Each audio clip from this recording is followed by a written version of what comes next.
হাসির রাজা, জ্ঞানের রাজা, রসিক রাজা।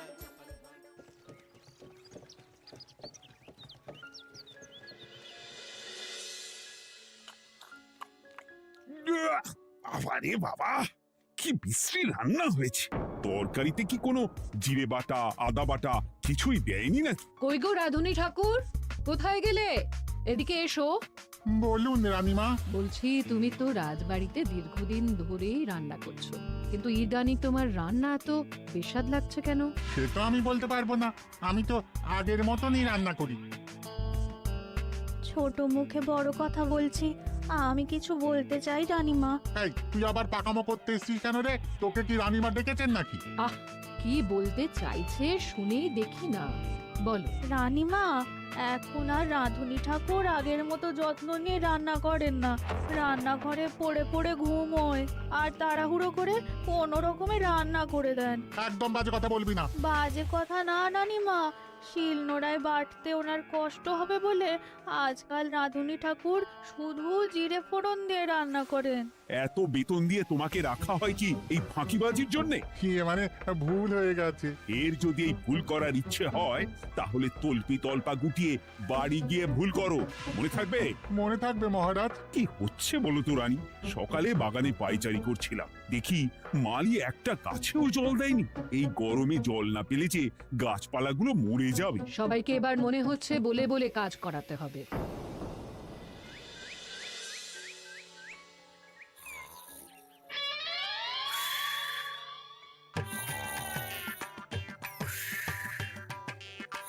কি গো, কদিন ধরে তো তুমি শুধু খাচ্ছ আর ঘুমোচ্ছ।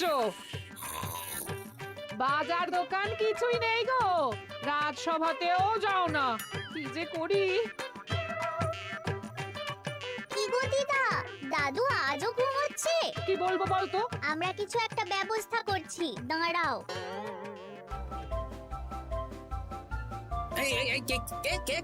ওঠো দাদু, আর কত ঘুমে? কুড়েমির একটা সীমা থাকে। ওঠো বলছি, ওঠো, ওঠো না। আমি বুঝতে পারছি বাড়ির কাজ, বাজার দোকান এসব না করার জন্য তুমি পড়ে পড়ে ঘুমোচ্ছ। দাদু কাজে ফাঁকি দিচ্ছে দিদা। দে পুটি, আরে সরসরি দে দে।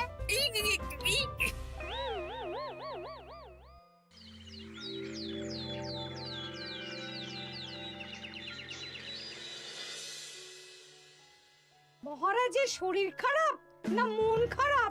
মহারাজ এরকম চুপ করে ঘুম মেরে থাকলে তো রাজপাট সব উঠে যাবে। কিছুই বুঝতে পারছি না। মহারাজ আছেন চুপটি করে, নেই যে মুখে শব্দ।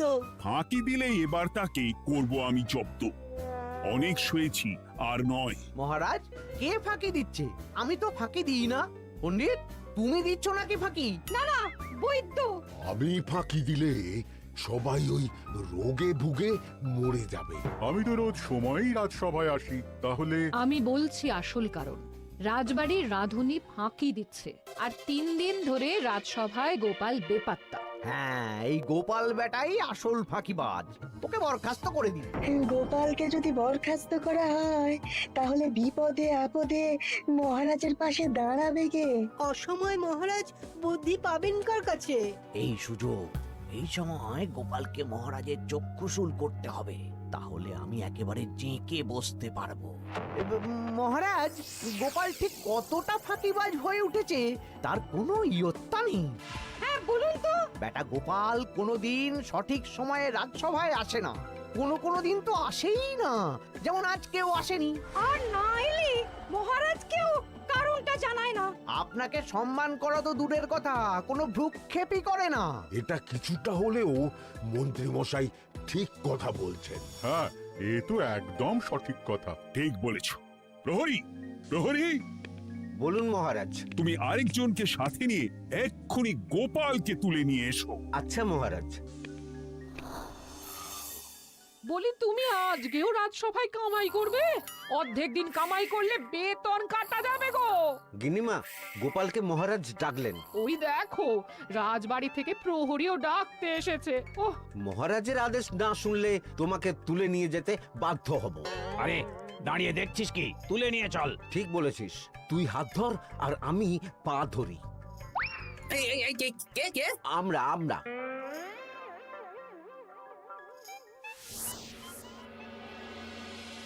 এসব কি গোপাল, তুমি বাড়িতে আছো, ঘুমোচ্ছ, অথচ রাজসভায় আসছো না, কি ব্যাপার? আগে মহারাজ, মস্তিষ্ককে বিশ্রাম দিয়ে বুদ্ধি বাড়াচ্ছিলাম।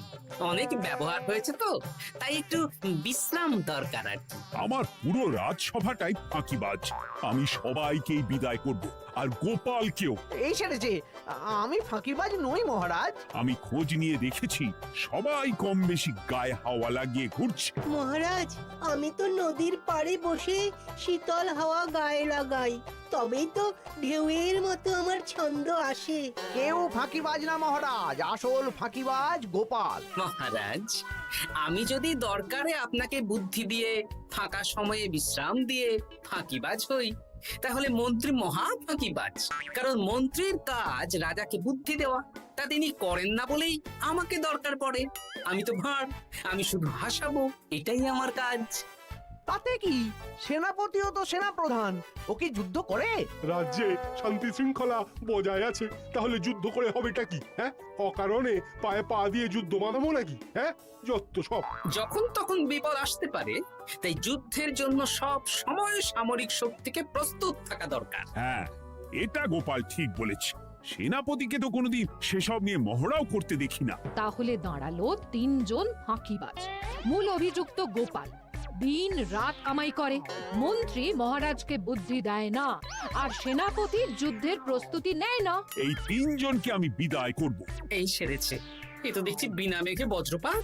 না, তবে তোমরা যে ফাঁকিবাজ নও সেটা প্রমাণ করার জন্য 12 ঘন্টা সময় দেব। আমাদের কি করতে হবে? তোমাদের 3 জনকে 3টে খালি বস্তা দেব।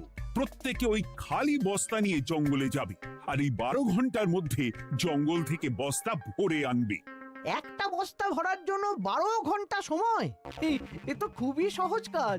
সহজ কঠিন জানি না, যে ফাঁকি দিয়ে ফাঁকা বস্তা জমা দেবে বা কিছুটা ভর্তি কিছুটা খালি আনবে, সে সাজা পাবে। আচ্ছা মহারাজ, আমি বস্তায় কি নিয়ে আসবো সেটা কি আপনি দেখবেন? তা দেখবো না, কিন্তু বস্তা ভরে আনতে হবে, আর যা বস্তায় ভরে আনবে তাই নিয়ে সবাই বাড়ি ফিরে যেতে পারবে। তার মানে বস্তাতে যা থাকবে সব বস্তার মালিকই পাবে। একদম তাই।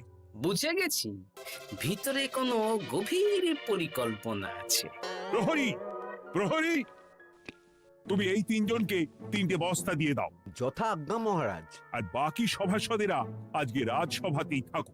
ওরা 3 জন আসবে, ওদের বিচার হবে, তারপর ফিরবে। আমাদের খাওয়া দাওয়া তাহলে রাজবাড়ির তরফ থেকেই দেয়া হবে মহারাজ? হ্যাঁ,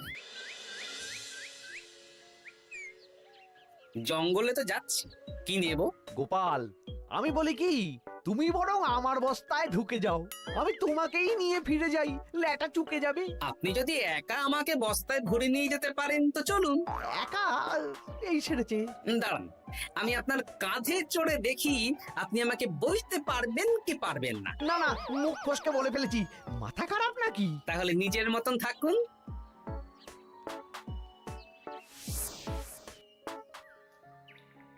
এমন কি বা আছে এই জঙ্গলে? আমার কাজে লাগার মতন তো কিছুই দেখতে পাচ্ছি না। ওই তো ওই দিকটা একটু ছায়া আছে বেশ, ওই গাছের নিচে গিয়ে বিশ্রাম নি। সেনাপতি, অত চিন্তা ভাবনা করার কিছুই নেই। মহারাজ তো আর দেখবেন না আমরা বস্তায় কি ভরে নিয়ে যাব। 12 ঘন্টা অনেক সময়। এখন বিশ্রাম নাও। আপনার ইঁদুরের পেট, আপনি বিশ্রাম নিন। দেখি জঙ্গলে থেকে কিছু ফল পেড়ে আগে খাই, তারপর না হয় ওই বস্তাটা ওই ফলমূলের খোসা আর মাটিতে পড়ে থাকা পাতা দিয়ে ভরিয়ে মহারাজের কাছে নিয়ে যাব। হ্যাঁ, বস্তা যখন বাড়ি নিয়েই যেতে পারবো, তাহলে বনের সব থেকে ভালো ভালো ফলগুলো আগে ভরে নি। গিন্নিকে এবার বলবো, বাজার আনি না তো কি হয়েছে, দেখো কত ফল এনেছি। যাই, এর থেকে কিছু মহারাজকে ভেট দেব, মহারাজ বেশ খুশি হবেন।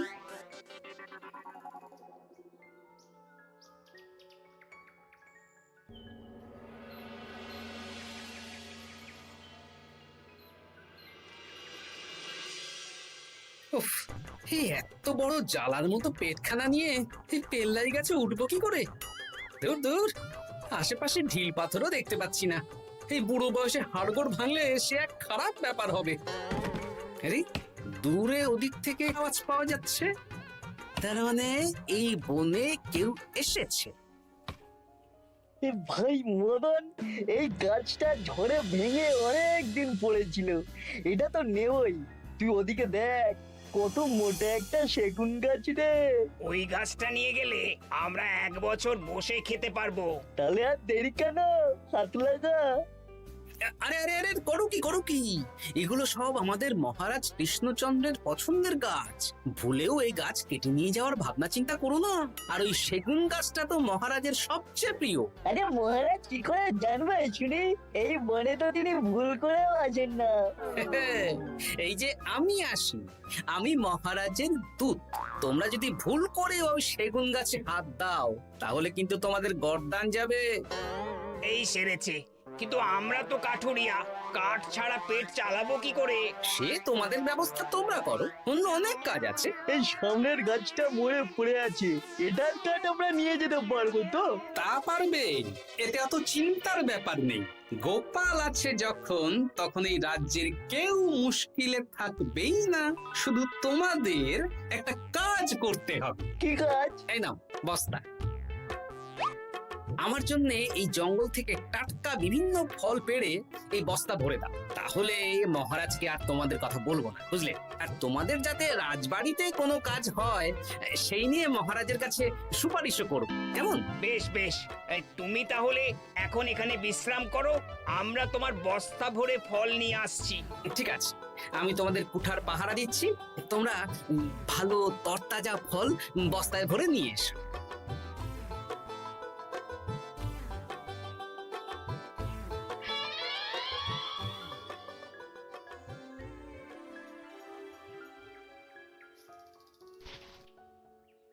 ব্যাস ব্যাস ব্যাস, আমার বস্তায় পাতা ভরা হয়ে গেল, এবার যেতে হবে। আমারও বস্তা ভরা হয়ে গেছে মন্ত্রী মশাই। হ্যাঁ, কটা ফল খেলাম আর কটা ভরে নিলাম, আর বাকি জঙ্গলের পাতা ভরে ফেলেছি। হ্যাঁ, আবার কি কি ভরেছি আর কি ভরিনি সেসব তো মহারাজ আর দেখতে যাবেন না। তাহলে আর দেরি কেন, চলুন হাঁটি হাঁটি পা পা করে এগিয়ে যাই। গোপালকে তো দেখতে পাচ্ছি না। ও বেটা যা কুঁড়ে, হয়তো এখানে এসেও ঘুমিয়ে পড়েছে। আবার কালকে সকালবেলা উঠবে।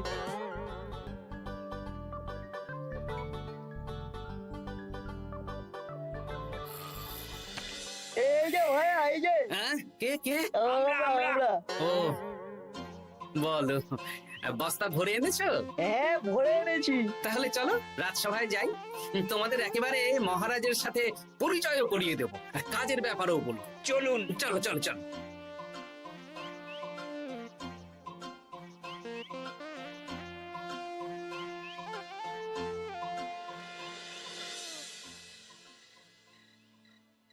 দেখা যাক মন্ত্রী সেনাপতি গোপাল কখন বস্তা ভরে আনে। এই তো চলে এসেছি, বিশ্রাম নিলাম, বস্তাও ভরে ফেললাম।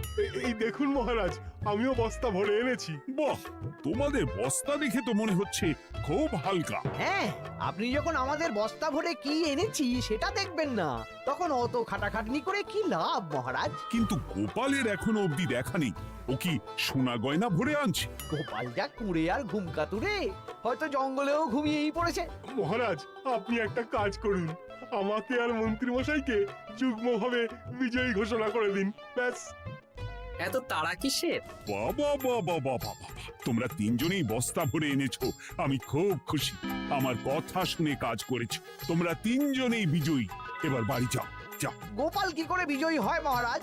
এই বস্তা ভরে নিয়ে আসাতেও তো ওর ফাঁকিবাজি ধরা পড়ছে। কিসের ফাঁকিবাজি? এই যে দুটো লোক তোমার হয়ে বস্তা বয়ে আনলো, সে তো মহারাজ সহ আমরা সবাই দেখতেই পেলাম। তা তো ঠিক, গোপাল নিজে হাতে বস্তা ভরে আনেনি। মহারাজ বস্তা ভরে আনতে বলেছেন, আমি এনেছি, এখানেই কথা শেষ। আমি কাকে দিয়ে বস্তা ভরালাম, কে আমাকে সাহায্য করলো, সেসব তো কোনো শর্ত আরোপ করা ছিল না। কিন্তু পরীক্ষাটা তো কে ফাঁকিবাজ সেটা প্রমাণ করার পরীক্ষা। এখানে তো তুমি ফাঁকি দিলে গোপাল। এটাও ঠিক কথা, তাহলে গোপালের শাস্তি পাওয়া উচিত। মহারাজ, আপনার শর্ত ছিল সেই ফাঁকিবাজ বলে প্রমাণিত হবে যে বস্তা খালি আনবে। এইখানে আপনি একটা ছোট্ট ভুল করেছেন মহারাজ। বস্তায় কি আছে সেটা দেখবেন না, আগেই বলে দিয়েছেন। তা তো বলেছি। আপনি নিশ্চয় জানেন পাঠশালায় কিছু ছাত্রছাত্রী থাকে যারা পড়ার বইয়ে মুখ গুজে বসে থাকলেও পড়ায় তাদের মন থাকে না, মাথাতেও পড়া ঢোকে না, তাই সেই পড়া তাদের কোনো কাজে লাগে না। কি পণ্ডিত মশাই, এদেরকেই তো বলে ফাঁকিবাজ। বিলক্ষণ, এরাই ফাঁকিবাজ। ধন্যবাদ। তেমনি আমি যদি বলি সেনাপতি আর মন্ত্রী মশাই ওই ফাঁকিবাজদের মতনই ফাঁকি দিয়ে বস্তা ভরেছে, তাই ওদের বস্তা এত হালকা। সে তো আমি বুঝতেই পারছি। কিন্তু আমার বস্তায় যা জিনিস ভরে এনেছি তা একার পক্ষে সংগ্রহ করা মুশকিল ছিল, তাই আমি দুজনের সহযোগিতা নিয়েছি। মহারাজ, আপনি কি বস্তা খুলে দেখবেন নাকি? না না, আমি খুলে দেখলে আমার কথার খেলাপ হবে। এবার তো দেখছি আবার তিনজনের পরীক্ষা নিতে হবে। হ্যাঁ, নইলে প্রকৃত ফাঁকিবাজ কে সেটা প্রমাণ হবে না। কিন্তু ফাঁকিবাজ ধরার উপায় কি? মহারাজ, আমরা বরং আমাদের বস্তা নিয়ে বাড়ি না গিয়ে একদিন কারাগারেই থাকি, আর তাতেই প্রমাণ হবে এই বস্তায় সত্যি কি আছে যা আমাদের নিজেদের কাজে লাগবে। এটা ভালো বুদ্ধি। মহারাজ তখনই কারাগার থেকে আমাদের মুক্ত করবেন যখন আমরা আর থাকতে না পেরে ডাক দেব, আর যে আগে বেরোতে চাইবে সে সব থেকে বড় ফাঁকিবাজ, মানে যে আগু পিছু না ভেবে কাজ করে। বেশ, তাহলে তাই হোক। মহারাজ, কারাগারে শুধু জল ছাড়া আর কিচ্ছু দেওয়া হবে না, কারণ বস্তায় তো আর জল থাকতে পারে না। না না, তা কি করে হয়? শুধু জল? হ্যাঁ, আমি তো লোককে দিয়ে বস্তা ভরিয়েছি। আপনারা নিজে কি এমন কাজের জিনিস ভরেছেন সেটাই প্রমাণ হবে। বেশ, তাহলে তোমরা কারাগারে যাও। প্রহরী, ব্যবস্থা করো। আর এই দুজন কাঠুরিয়া বেশ কর্মঠ মহারাজ, যদি কোনো রাজবাড়ির কাজ থাকে এদের দিয়ে করাতে পারেন। আমার বাগানের মালিটা খুব ফাঁকি দিচ্ছে, তাহলে ওদের সাথে কথা বলে নিচ্ছি। যাও যাও, তোমরা কারাগারে যাও।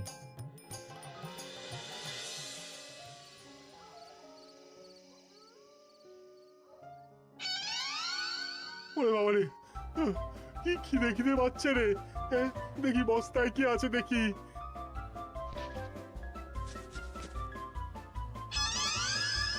দু একটা পচা ফল, দেখি দেখি একটু ভালো আছে। এটা একটু ভালো আছে, হ্যাঁ এটাই খাই, হ্যাঁ এটাই খাই।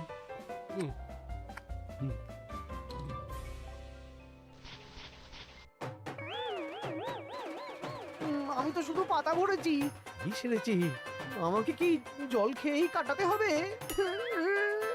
এবার আমি দেখি। আহ, টাটকা ফল আর জল। আমার কাছে যা ফল আছে এগুলো খেয়ে আরাম করে 5-6 দিন কেটে যাবে। ও গোপাল, আমাকেও কটা ফল দাও না গো। ও গোপাল, আপনি এখান থেকে উঠুন, অন্য বাগানে ফুল হয়ে ফুটুন। ফল খাবেন? এখন কর্মফল ভোগ করুন। ওরে বাবা, জল খেয়ে আর কতক্ষণ কাটাবো?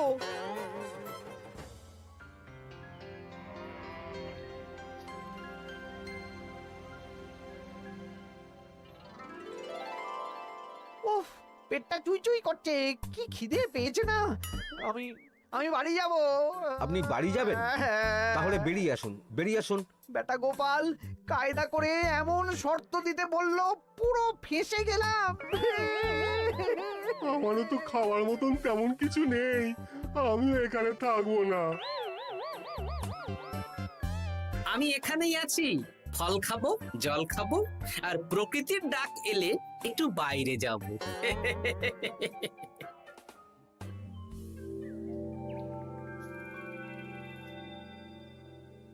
কি তোমরা কারাগারে এক রাতের বেশি তো থাকতেই পারলে না? কি আর করব বলুন মহারাজ, আমরা তো আর গোপালের মতন বস্তা ভরে টাটকা ফল নিয়ে আসিনি। বেটা গোপাল আমাদের দেখিয়ে দেখিয়ে ফল খাচ্ছিল, অতি আমাদের খিদে আরো বেড়ে যাচ্ছিল। তাহলে এরা দুজনে তো হার মেনে নিল। গোপাল কি করছে? গোপাল খাচ্ছে আর ঘুমোচ্ছে। ওকেও নিয়ে এসো। আচ্ছা মহারাজ। একই মহারাজ, আমার তো এখনো বাইরে আসার ইচ্ছে হয়নি। কি আর করা যাবে, ওরা হার মেনে নিয়েছে, তার মানে তুমি জয়ী হয়ে গেলে গোপাল। আমার বস্তায় ভরে অনেক ফল এনেছিলাম, এখনো অনেক আছে। আপনি তাহলে বাকি ফলগুলো নিয়ে নিন। তাহলে তো এটাই প্রমাণ হলো গোপাল কাজের সময় ফাঁকিবাজি দেয় না, শুধু বুদ্ধি বাড়ানোর জন্য একটু বেশি ঘুমোয়। এই নাও গোপাল, তোমার উপহার। মহারাজ, আমি সময়ের কাজ সময়ে করি আর বাকি সময় একটু ঘুমাই। আমার এখন ঘুম দরকার মহারাজ, কাল থেকে অনেক ধকল গেল যে। বেশ, তোমাকে ঘুমানোর জন্য 1 সপ্তাহ ছুটি দেওয়া হলো। ধন্যবাদ মহারাজ।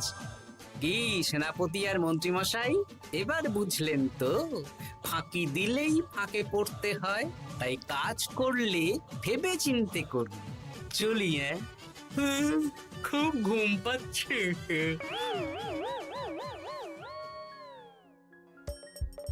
হাসির রাজা জ্ঞানের রাজা রসিক রাজা